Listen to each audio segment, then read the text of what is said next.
And we are back. Okay, so we had a bit of technical difficulties while recording this episode.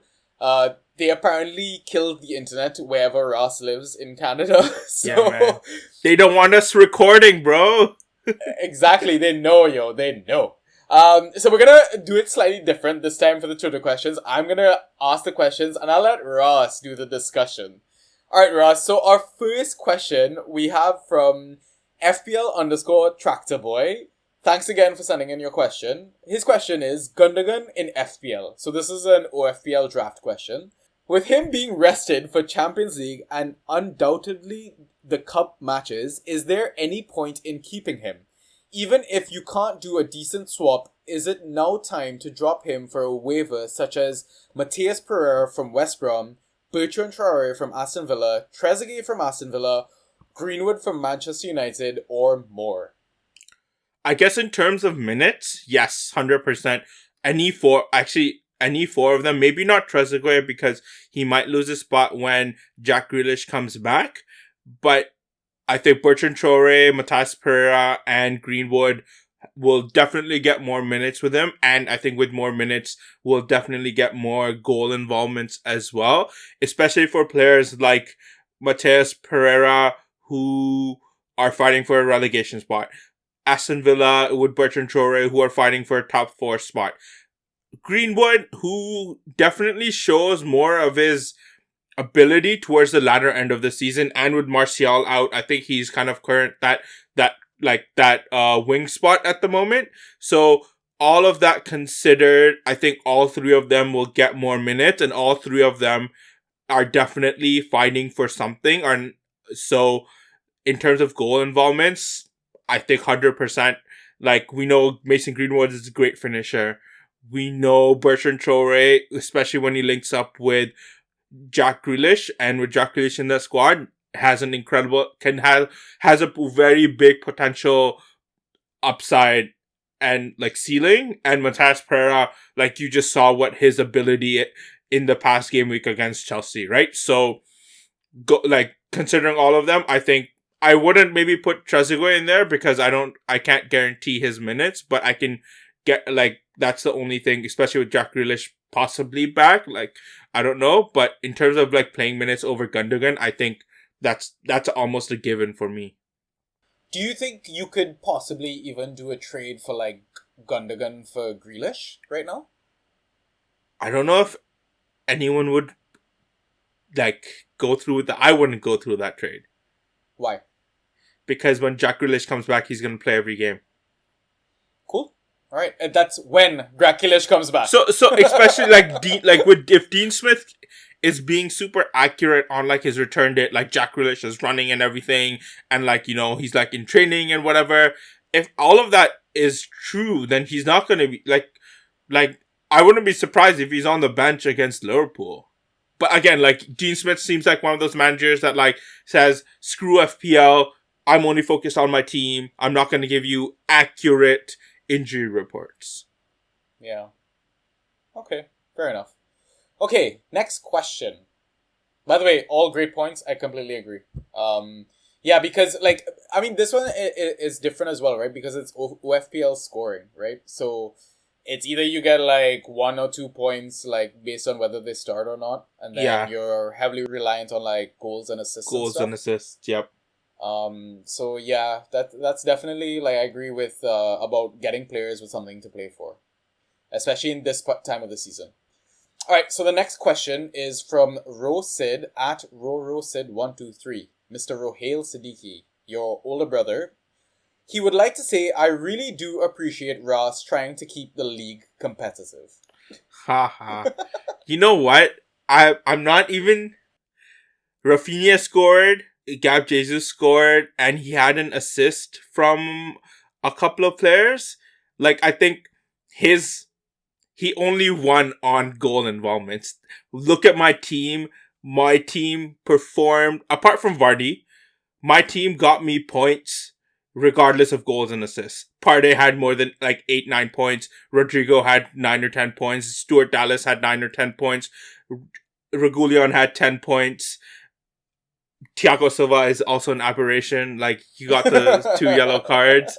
And Andy Robertson had 16 points, right? And I had the assist from Timo Werner and the assist from Bertrand Traore and the assist from Adama Traore, right? But like Yeah.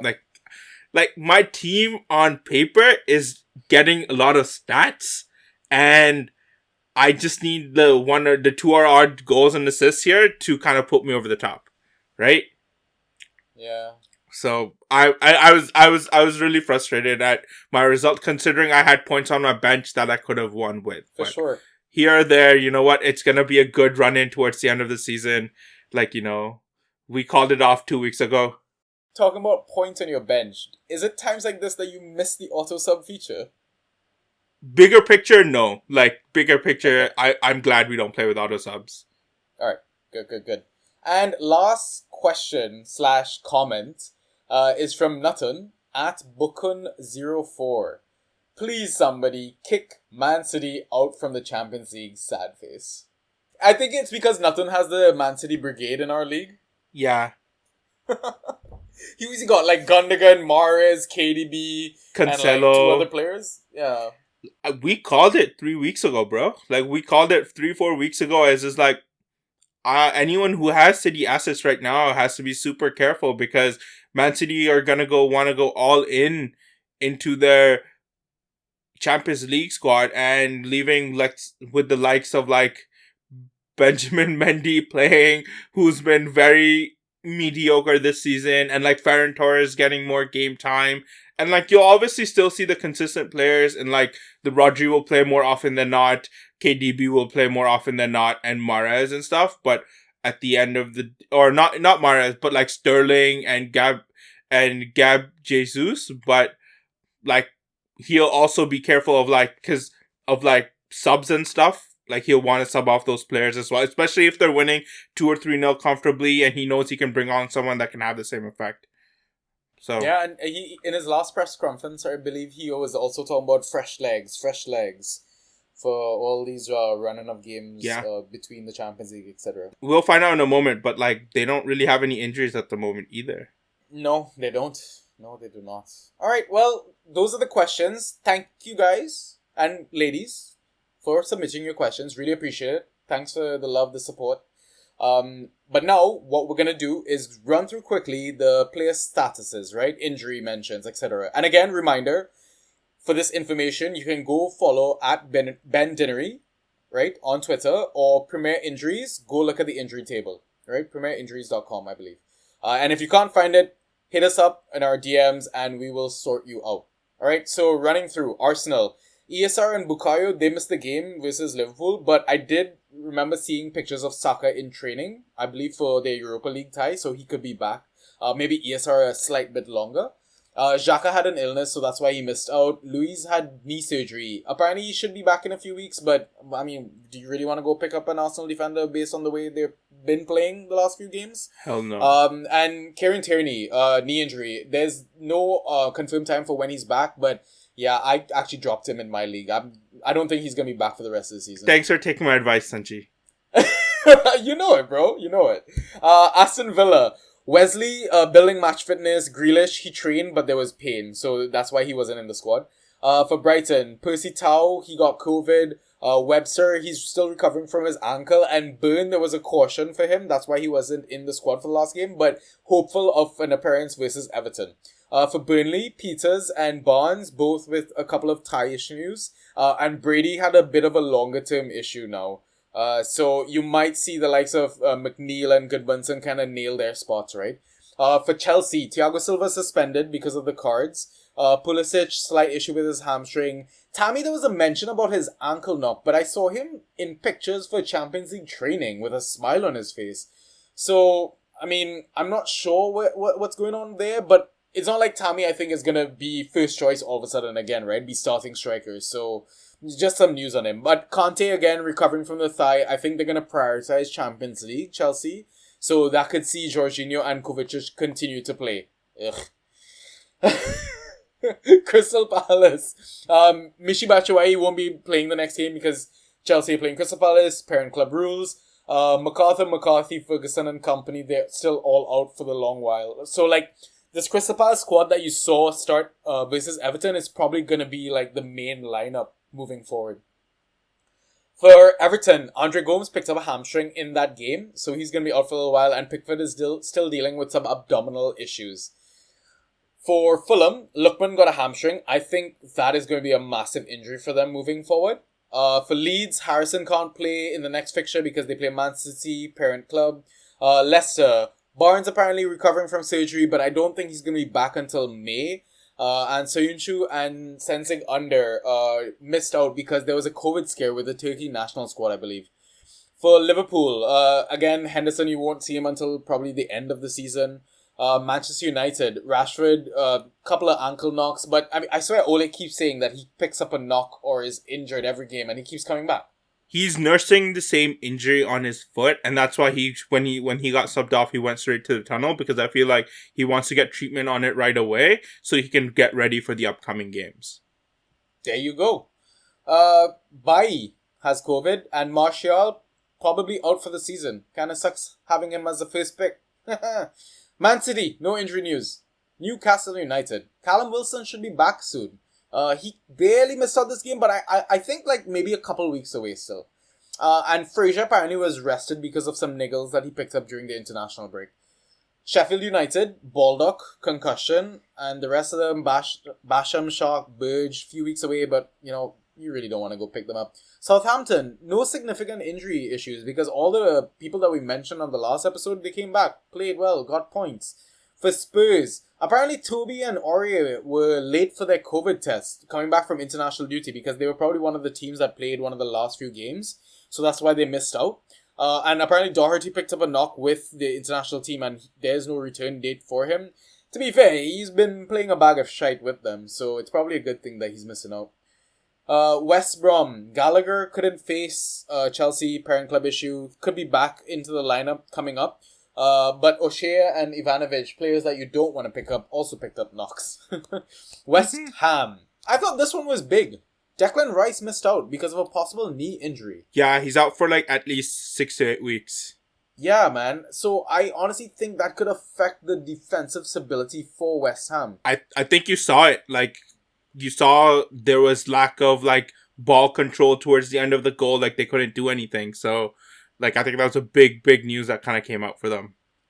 Yeah, and Antonio coming off early because of some hamstring niggles as well. We talk about him being an amazing asset. It's just injury concerns every season. Finally for Wolves, Bowley had COVID. Johnny, man, poor guy. I wish I could give this guy a hug, yo. Re-injured his leg and now has to have surgery on both MCL and the ACL. That sucks. Yeah, man, that's so rough. Honestly, bro, like, I wish you the best. I really do. Marçal, there's no return date. He has issues, but I believe Ait Nouri started for Johnny. Yeah. And they played a back four as well because Bowley missed out, but I would expect them to go back to the back five moving forward. I wish they had a better right wing back than Semedo, who got absolutely skinned by Lingard in that game. But yeah, it is worrying. And Jimmy is possibly going to play this season. We talked about it because, there's all these accounts that are, following Dean Smith and his family on Twitter. They managed to find out that Jimmy added himself on Twitter. So a lot of people were freaking out about this, being like, oh my God, Jimmy's back. Oh my God, he's back. In my head, I'm not going to lie, first thing I thought, I was like, what if this guy is just happy to be back on the field and is happy to add himself on an FPL? Almost, it's like a confidence thing. Yeah. Did you see his new hairstyle? The Aguero blonde, platinum blonde or whatever. Yeah, but like the curls and stuff. I think it suits him. Yeah. Looks really, really dope. And he's like flashing the scar as well. I don't know if you saw that like a few games ago. They were like looking at him and like you could see the visible scar. So yeah. I hope he comes back, man. What an amazing striker. Honestly, what an amazing, amazing player in general. Alright, Ross, those are the player updates. Before we jump into the predictions and picks, I'm going to give our listeners the update of our score. I won 6-5. Sorry about that, man. You got edged out barely. But, I mean, on a positive note, I look back at our predictions and you know what? Maybe we can try to get one of the boys to do an analysis on it. Maybe Neeraj, right? But we only got the Chelsea, Man City, and Spurs games wrong completely. Everything else, you or I either got a right result or a right scoreline. So, I mean, that's great because the Chelsea one totally whack result. Man City, we both predicted Leicester because we were fucking bored. And Spurs, well, Spurs. Spurs, yeah. Lads. Lads. It's Tottenham. Alright. What was the chant? What was the chant by your friend? What is it? What do you call Spurs? Shite. What do you Shite. call shite? Spurs. Spurs. We hate Spurs. Yeah. We definitely lost some Spurs listeners just now. Alright, let's jump through the fixtures now, Ross. So the game week starts off on Friday, alright? So make sure you get your picks in early ASAP. Also, if you play FPL, your draft, your deadline is going to be a bit earlier as well, right? So Friday game. Fulham versus Wolves starts us off. Ross, how do you see this one going? With Podence back and without Lookman, I'm thinking of like a 2-0 win for Wolves. Sanji, can you type for me? Oh yeah, right, because you don't have access to the sheet. Okay, you said 2-0 for Wolves? Yeah. Okay, I'm writing all the wrong predictions for you, just FYI. I'm gonna go with a 1-1 draw because we saw that Fulham can concede. Their defense is not as impenetrable as we thought they were. And like you said, the like of Podence and them are back, but Wolves aren't necessarily a team that I'm going to associate a lot of goals with, right? And I do think that they kind of tightened up at the back. And if Mitrovic starts, I think that's who Fulham need for the goals. So I'm just going to go simple 1-1 boring draw. What is the picks that you're going to suggest? Kenny Tete, he's 24% owned. Depends on if he starts or not. Even though he had conceded 3 goals, right, against Aston Villa, he still ended up with double digits. And you see who kind of starts up top and stuff like that. So you mentioned Mitrovic, 44% owned, Cavallero, 31% owned, and Josh Maja, 20% owned. Yeah, so I think Mitrovic might get the nod because now he's like the in-form striker as well, having netted so many for Serbia. But the picks I'm going to suggest, your boy, Dendoncker, 22% owned. He finally got his goal. And Fabio Silva, 5% owned. Now, approach this one with caution because the reason I suggest this one is because Willian Jose is just that bad and really should not be starting. But they have a good run of fixtures, and that's why I think Fabio Silva might be able to handle the other teams, even though he's a kid, right? But yeah, only 5% owned. He took his goal really, really well against West Ham, so you never know. Alright, next game, Man City versus Leeds. What have you got? Do I want a safe prediction, or do I want to see what I could expect to happen? Let's go a bit of both. Let's go a bit of both. I think it will be a 5-3 to Man City. Holy shit. What? Okay, when I saw this fixture leading up to this, my first thought was this is giving me Man City Norwich vibes. Right? Do you remember when I was in the UK and I dumped Cantwell right before the Man City game and he scored and they ended up winning the game or whatever? Yeah. For some reason, I'm getting those sort of vibes from this. So you never know, 5-3 is in the books. But I will be the realistic one for us and say it's going to be a 5-1 win to Man City. I think Leeds can get a goal. I think Leeds can get a goal. I think Man City will definitely have way more firepower, but I'm gonna go 5-3 just because why not? Let's have some fun. Yeah, for sure. I do think lots of goals in this game, but probably a bit more one-sided. So, what are the picks that you're gonna suggest from this game? Our big bum Latina Benji Mendy. 40% owned. I know you highlighted Ferran Torres as well, who's 44% owned. Again, one of those players that's wait and see to see if he starts, right? But not immediately. And same with Benjamin Mendy, actually. So, I don't know if Zinchenko starts or not. So, keep an eye out on that. And if Mendy's starting, why not? Yeah, I wanted to write down Torres for you because he didn't start the Champions League game as well, right? So I thought Mm, maybe if Pep is really gonna rest properly for the next leg versus Borussia Dortmund, that yeah, Torres might get the run, right? And it's yeah. Leeds, like everyone scores against Leeds, right? Hmm. Except who? Us? Did we have a 0-0 with Leeds? Oh I my don't know. god. I feel like we did. Alright. The pick that I'm gonna suggest though, only one from Leeds. And I know it's a defender. Not saying that you have to play him in this game, but at least a good asset to own for the future. Liam Cooper, 46% owned. Doesn't need to get the clean sheet to get points. Next game, Liverpool versus Aston Villa. 7-2 Liverpool. What is with you? Oh my god. Yo, man, we gotta get some revenge, bro. Oh yeah, true. Yeah. Is this 7-2 if Grealish is back or without Grealish? Without Grealish. 100% without Grealish. Okay, if Grealish is back, what are you gonna predict? 2-2. Ooh, wow. Massive difference. Okay. Oh, 100%. I don't know, man. You guys are at home for this game, you know. And if Grealish is back, I'm not gonna lie. I'm gonna give Aston Villa the win, mate. I'm gonna say like 3-2 to Aston Villa. And yeah, if Grealish isn't there, I will say maybe like a draw. Like 2-2 draw. Like, I think Aston Villa might be able to get something against you guys. Because the performance against Real Madrid tonight was pathetic. Yeah, 100%. The second half was a bit better, but that first half Yeah. was just It was, yeah. horrible.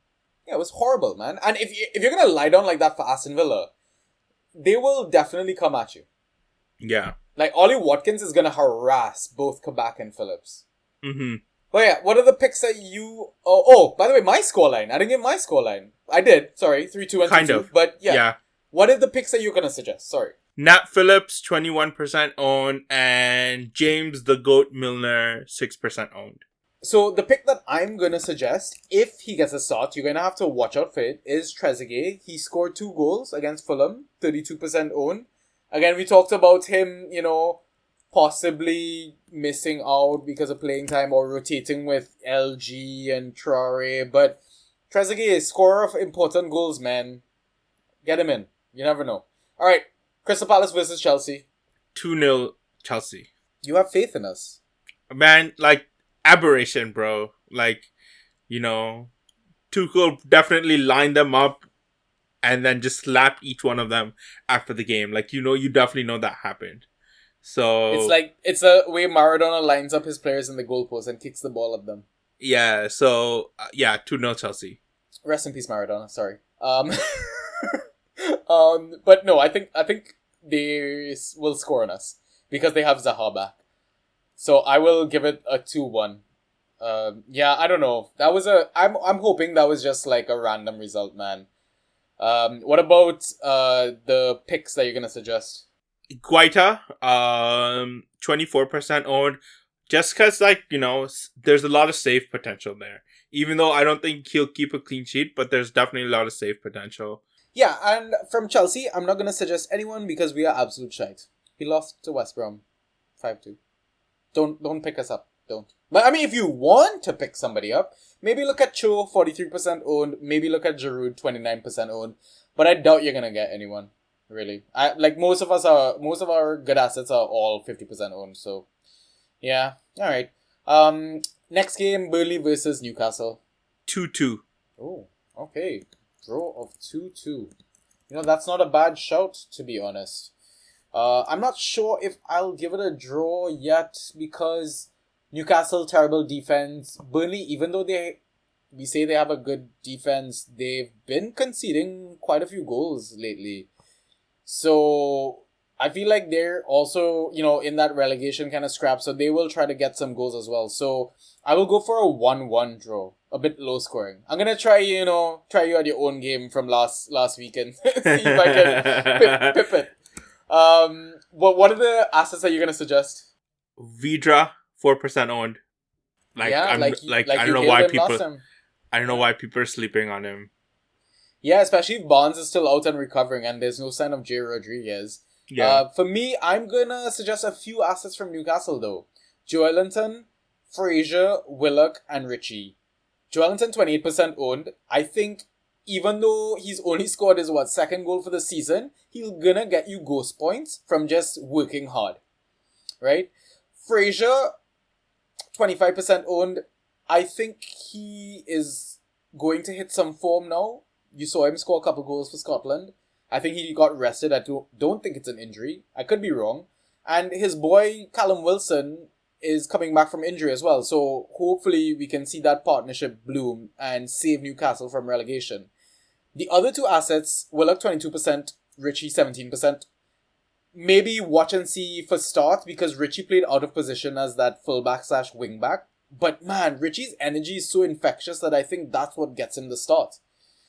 And for Willock, the kid is talented. Like, I think, yeah, he deserves to play. Like, he deserves to start. But yeah, when ASM is fit, when Miggy is fit, when Frazier is fit and running, and Callum Wilson is fit and running, it's hard to put him in that lineup. I think part of it, and like, correct me if I'm wrong, that it might have been international duty with the under-21s. Maybe. You never know.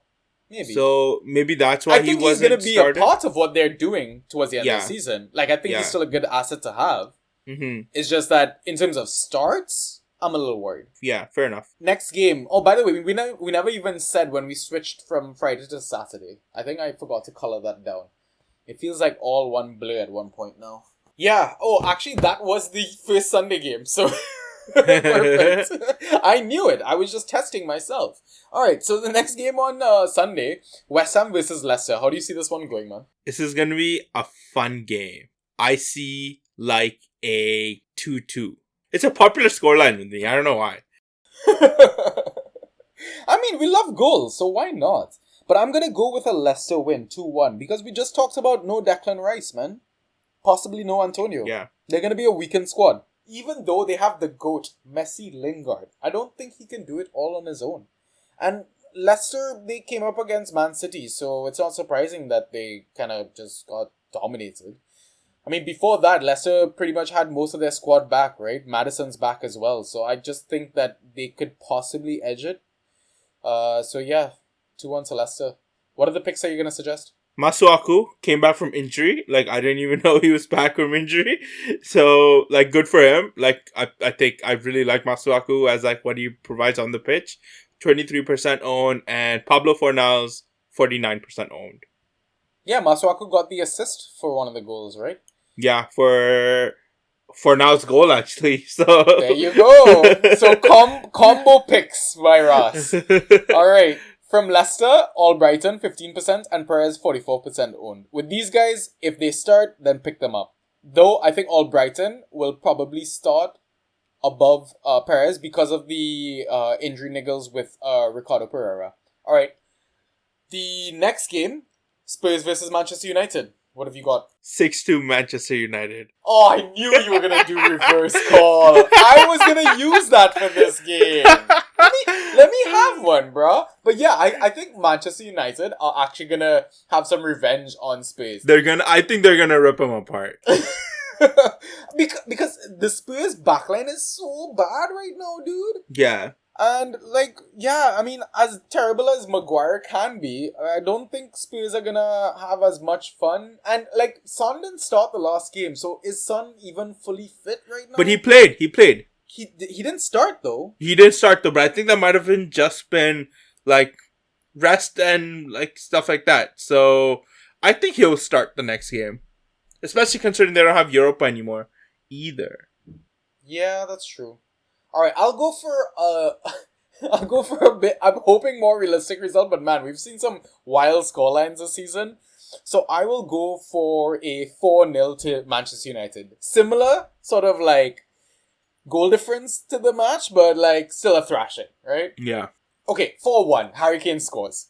What are the picks that you're going to suggest? I know I just said that Spurs might concede 6 goals here, but Joe Rodon, 9% owned. Like, he's coming on his own. Like, he's actually shown a lot of potential in the past couple of games. Yeah, if he starts, he looks like he can get some decent ghost points. But Spurs defense, man, Ross. Yeah, that's the thing. Yeah. That's the thing. Yeah, no confidence there. Manchester United, my pick's Henderson, 42% owned. I'm not sure if David De Gea is going to get his spot back. Ole keeps saying that he's the most important keeper they have, but doesn't seem so. But, I mean, he was there for the birth or celebration of his kid. I remember seeing an Instagram post with him holding his baby and, like, just smiling. So, I mean, if DDG has family stuff to deal with, let him go deal with that stuff, yo. Fred is the other pick that I have, 20% owned. But I would suggest go pick him up if your scoring format benefits him, right? Like ball recoveries and fouls conceded, fouls suffered. That sort of like extra things that will bump him up, right? Based on his work rate. Alright.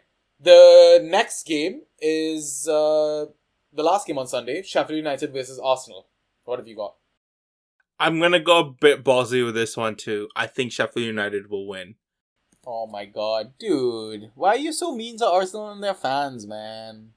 Just because you beat them 3-0, they're not that shite. No, I don't think so. I honestly don't think they're that shite. Like, they've shown the potential of what they could be this season. But they have Europa.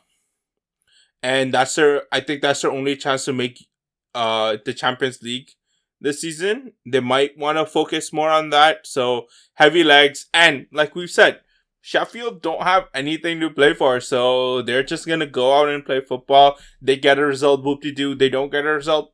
They've already kind of admitted defeat at this point, right? So they're just going to go out and play football. So I think it'll be a Sheffield win, like a 2-1 to Sheffield. All right. I will go the other way around and say 2-1 win to Arsenal. I do agree, like, Sheffield United could possibly score. Like, that Arsenal defense looking like a little bit of a joke right now. And, yeah, with nothing to lose, yeah, Sheffield United, hopefully McGoldrick gets one, you know? Mm-hmm. But, yeah, all right, what are the picks that you're going to suggest from Sheffield United? Ben Osborne, 1%. I don't know, like, Sheffield is, like, avoid most players, but, like, I'm just going to throw one player that, like, definitely not everyone might be able to get. So if you are looking for, like, you know, picks from this game specifically, go try out Ben Osborne. I like the look of Jayden Bogle as an attacking wingback slash fullback slash defender. But he's still a defender, though, at the end of the day. So if you're... The goals conceded is, like, a huge thing, right? Yeah. If that wasn't so bad, like, or he had, like, a slightly better goalkeeper or their defense wasn't so shit, Bogle would have been a great pick this season, I thought. The pick that I'm going to suggest is Callum Chambers, 12% owned, with Kieran Tierney having picked up that knee injury and rumours of Bellerin leaving Arsenal in the summer. I think this is time for Callum Chambers to make a name for himself, right? I think the only real competition he has is Cedric Suarez, or they play Saka out of position again. Yeah. Which really could happen. But yeah, we'll jump across now to Monday's games. There are two of them. West Brom versus Southampton being the first one. What have you got? It's a tough one. Southampton seem like they're getting back form, but like West Brom are fighting. So 2-2. Actually, no, I've said 2-2 way too many times.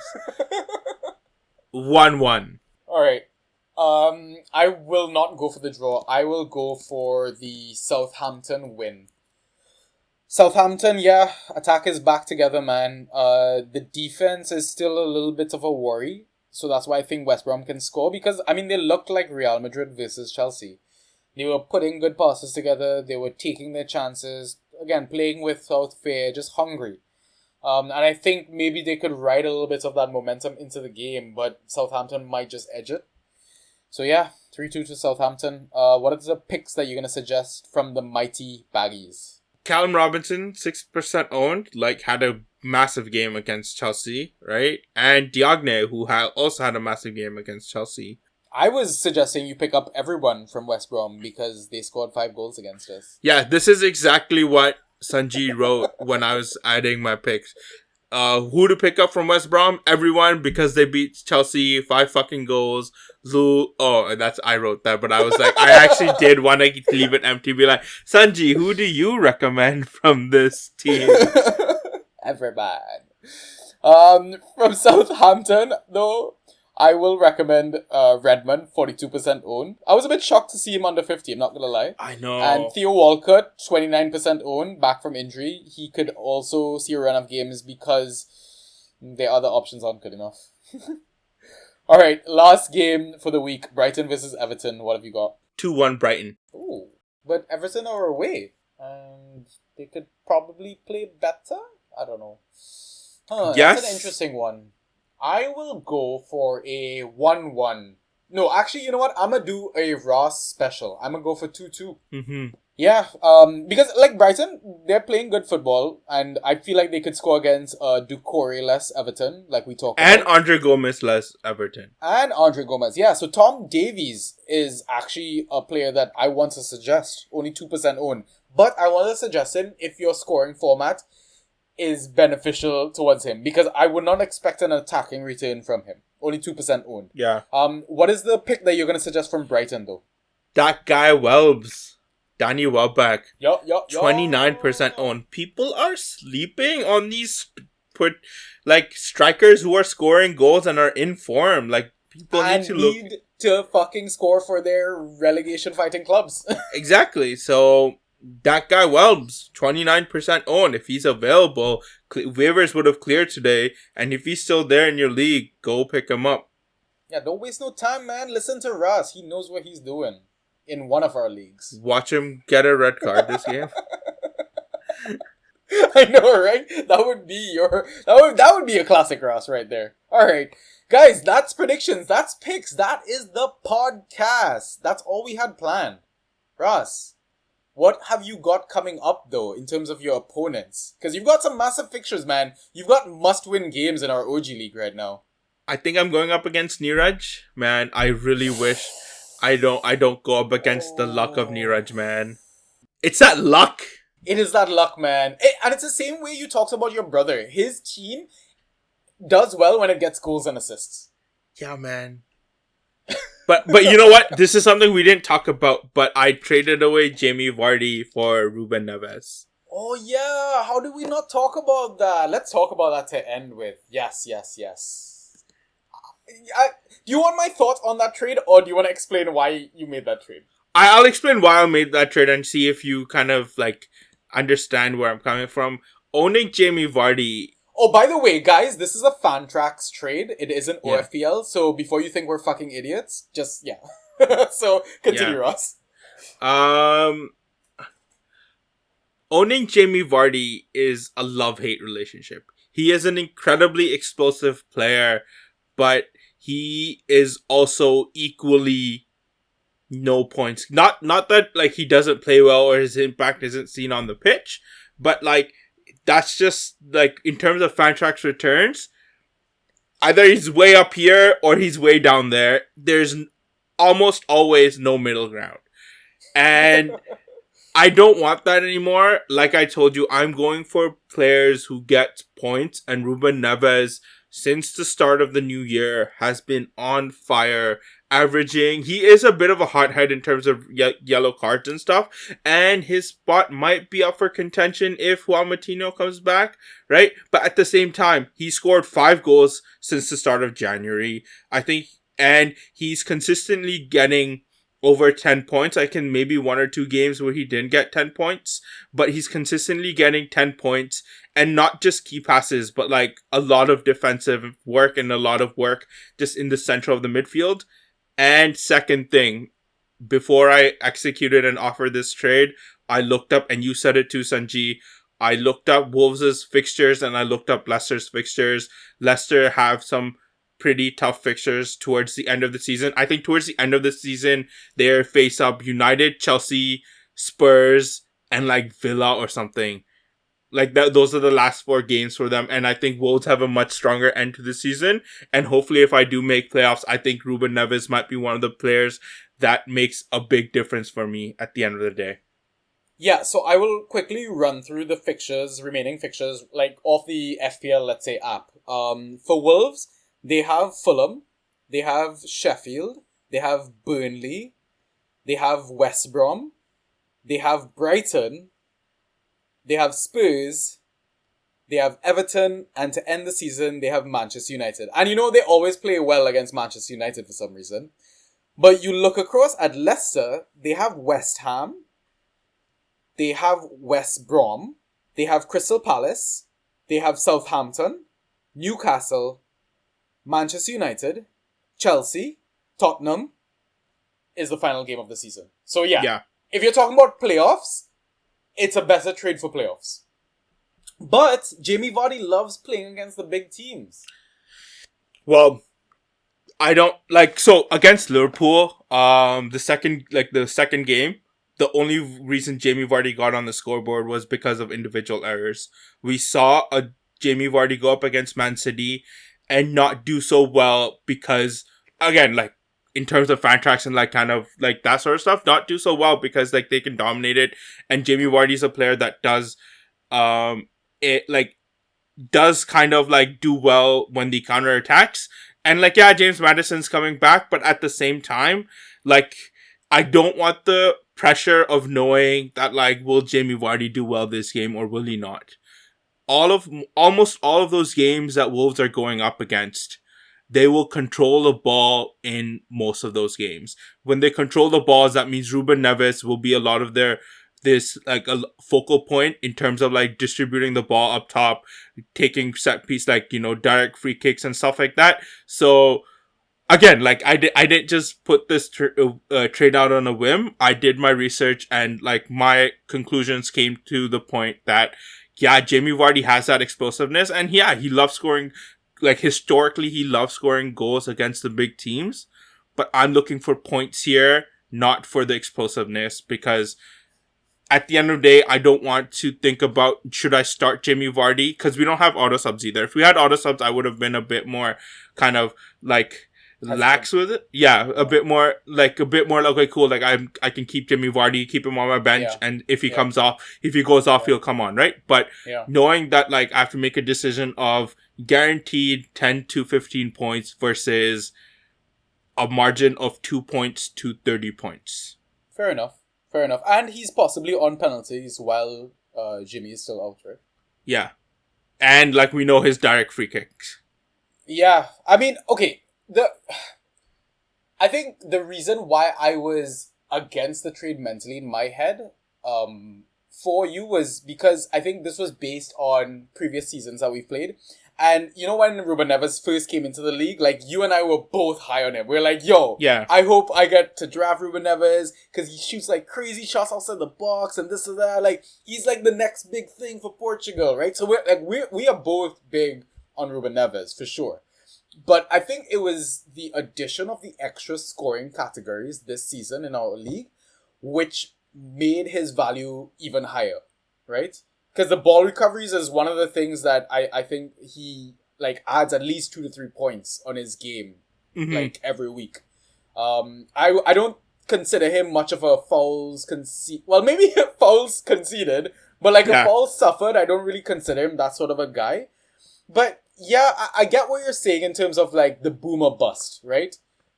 Especially when your front line already has Adama Traore, Diogo Jota, and Timo Werner. It's not that hard of a decision to make.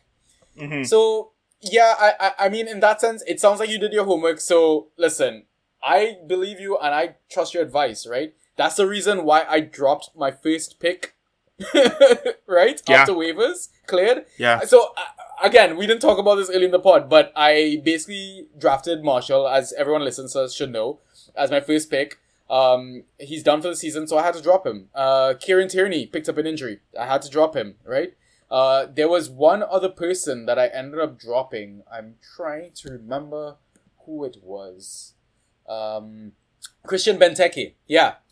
He played 70-something minutes, got taken off early. I was I need players that play 90-minute games, right? So I ended up picking Callum Wilson, Mitrovic, and Greenwood. What do you think? I think those are solid picks. Greenwood especially, right? We know he can finish and we know he's gonna start. I think he starts over Dan James almost every game. Yeah. And Mitrovic, I think he's gonna get overlooked, Greenwood. Yeah. For the run-in. I know. Mitrovic, again, one of those players that's gonna fight for his team right now, right? He's Yeah. been in a relegation battle before. He knows that pressure that it takes. So And he has something to prove. He's not going to want to lose his spot, right? exactly. Did Greece qualify for the Euros? You mean Serbia? Is Mitrovic Serbian? Oh my god, what was I thinking? Yes. He played for Greece. He played for Olympiacos before. Yeah. Did Serbia qualify for the Euros? Honestly, I'm not sure, to be honest. I know he scored 5 goals in that international break, though. Yeah. Right? Across 3 games, I think. Yeah. 3 games. So, again, maybe he has to prove something for... His spot is probably nailed on. If there's any player from Serbia that you're probably... Mitrovic would be one of the first names on that, squad list. But again, something to prove for the Euros as well, too, right? And Callum Wilson coming back to help fight relegation as well. That's another reason I went in. And possible England return, right? Yeah. So, we've You never seen know. players get picked up for much, much less. Yeah. So... Yeah. Exactly. All right, Ross. I think we've recorded long enough. We've talked long enough. So let's remind listeners how they can engage with us and find our podcast. Yep, for sure. So you can catch us on Twitter. Our handle is @BantaB. You can also message us on Instagram. Our handle is @BantaB. To listen to our podcast, you can catch us on Anchor, Spotify, Apple, and Google Podcasts, and on SoundCloud, and on YouTube, hopefully soon. Not even soon. Hopefully this week we'll definitely This week we should be. Yeah. We might be up on YouTube. If you use Discord and are looking for are trying to get part of being on every platform where draft is being talked about, the Discord channel is I think called Draft PL, and our username is Banta space boys #6585. If you are a big Reddit user, Draft PL is the subreddit, and our username is u/Banta_boys. So check us out there as well. There you go. All right, Ross. Mate, good luck. I hope you win your matchups. I hope I win my matchups. I'm playing Danny and Nutton in our leagues. So it won't be easy at all because both guys are trying to either stay in the top 6 or is just right outside the top 6. So, yeah, guys, good luck to everyone. Have a good week. Stay safe. We're still not out of COVID. Wash your hands, Yeah. That's it. Get vaccinated, like Ross said. Yeah. Yep. Ross. All right, let's sign off, mate. I will see you on the next episode. Peace.